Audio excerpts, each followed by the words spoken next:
Здравейте, драги зрители! Чува се днес какво да направя. Да ви пръдна и да се оригна. Всъщност, това, което ще направим след малко, е един своеобразен експеримент с различни съставки от един еротичен магазин, от един секс-шоп.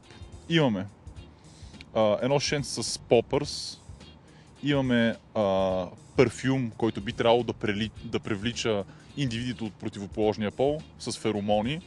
Имаме испанска муха, която ще използваме на бобката. Идеята е той да използва едновременно всички тези неща и като един истински и съвременен любовник да върви из центъра и да се опитва да забива различни дами, да се запознава с тях, да ги кани на среща и да се опитва да завърже разговор под формата на някаква анкета. Ще видим какво ще се получи и дали всички тези неща ще му помогнат той да изглежда в очите на дамите като един привлекателен и красив мъж. Успех! Първо, намажи се обилно с този възбуждащ жените парфюм. Давай!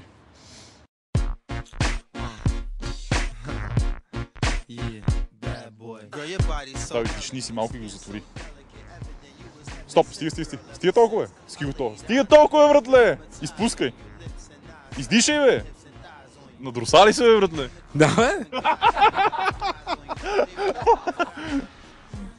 Стига толкова, брат! Стига готово, братле!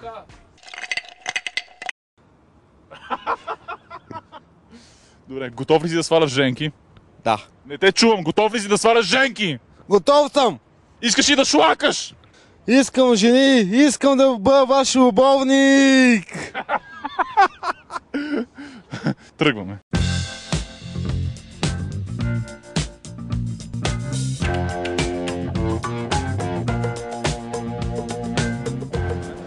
Добър ден, може и два въпроса. Точно към мен не можах да разбера. Виж колко голяма мъжка компания има. Ще един два въпроса към вас.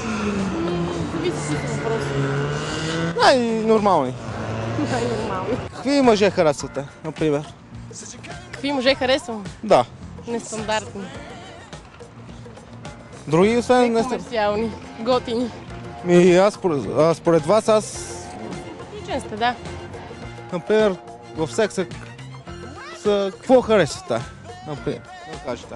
Взаимството, взаимното доверие и освободеността. Но това е само с един партньор, според мен става. Да, пак става.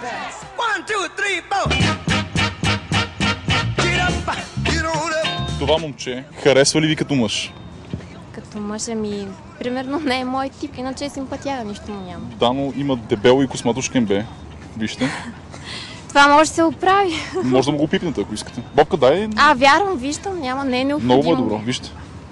Не ви ли харесва? Не знам, сладко е. Вие харесвате име? Гордо. Като какво? Като приятел човек. Като приятел, да, обаче за сексуален и емоционален партньор имам си мой човек и... Това е друг въпрос вече. Не искате да ви е любовник, така ли? Не.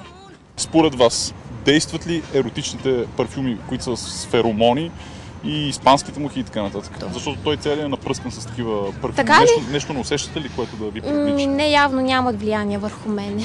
Значи не действат. Не действат, Да. така ли? Добре, не ти ли лъха е така на сексапил от него в момента? Какво ще кажеш? Не. Вдишни малко. Не действа. Трябва да се излезеш цялата бутилка, може да подейства тогава. Сега, примерно, като правя така... Много е готин. Като правя така, не ви ли действа, кажете? Действа Не ви ли се струва вече по-привлекателно? Много е готин. Може и два въпроса да ви знам. Два въпроса само.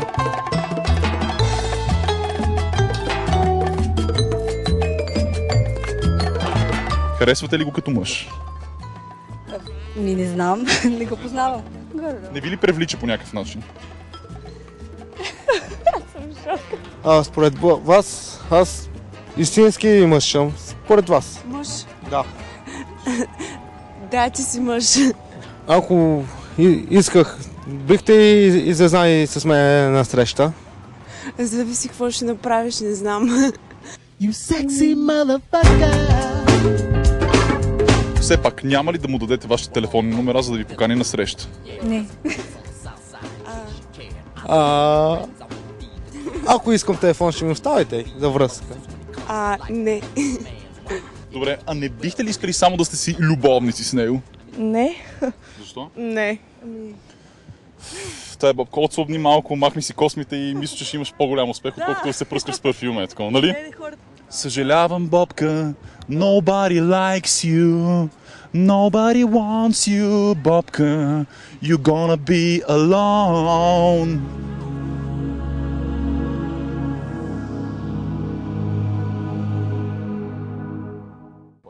Жени, щом не искате да се любим, тогава не ви обичам.